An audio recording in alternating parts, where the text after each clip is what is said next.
Hello বন্ধুরা, আমরা বেরিয়ে গেছিলাম তারাপীঠের উদ্দেশ্যে। বিয়ের পরে এটা আমাদের দুজনের প্রথম ট্যুর, তারাপীঠ যাওয়া। ভীষণ আনন্দ, ভীষণ এক্সাইটমেন্ট যাওয়ার। ওই জন্য কত কুরকুরে লেস কিনেছি দেখতেই পাচ্ছ। ছোটো ছোটো ভিডিও নেওয়ার চেষ্টা করেছি, অত ভালো তো ব্লগার না, তাই নেওয়ার চেষ্টা করেছি। হদলের মতো দূর একটা ফটোও তুলে নিয়েছি। আর এই হচ্ছে আমাদের পুরো গ্রুপ ঘুরতে যাওয়ার। এগুলো সব ওরই বন্ধু, আমার দাদারা।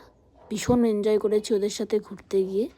আর এখান থেকে ট্রেনের বাইরে দিয়ে কিছু দেখা যাচ্ছিলো, ঠিক এক্স্যাক্ট আমি জানি না কী দেখা যাচ্ছিলো, বাট সুন্দর লাগছিলো, কিন্তু ফোনে পুরোটা আসেনি।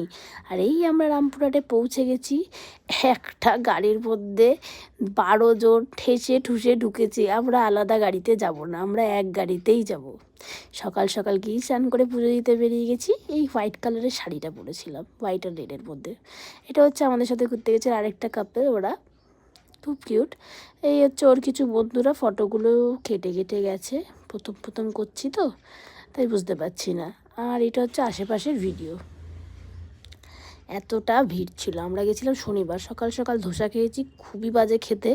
খেয়ে আমরা হোটেলে গেছিলাম, কিছু মুহূর্ত ছিল, কিন্তু তখন এগুলোর ভিডিও আর নেওয়া হয়নি।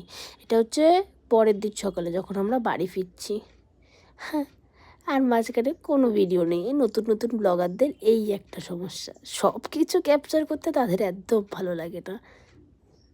কি সুন্দর গ্রামটা দেখুন, মানে চারিদিক সবুজ। এটা দেখতে ট্রেন থেকে খুব ভালো লাগে, সেই ছোটোবেলা থেকে কোথাও দিক গেলে এই জায়গাটা দেখতে হেবি লাগে। যে সবাই সবাই শুয়ে ঠুয়ে পড়েছে, আমি তো আগেই ওপরে উঠে শুয়ে পড়েছি। ভাই আমাকে ঘুমাতে হবে। এই আমার আরেকজন ঘুমানো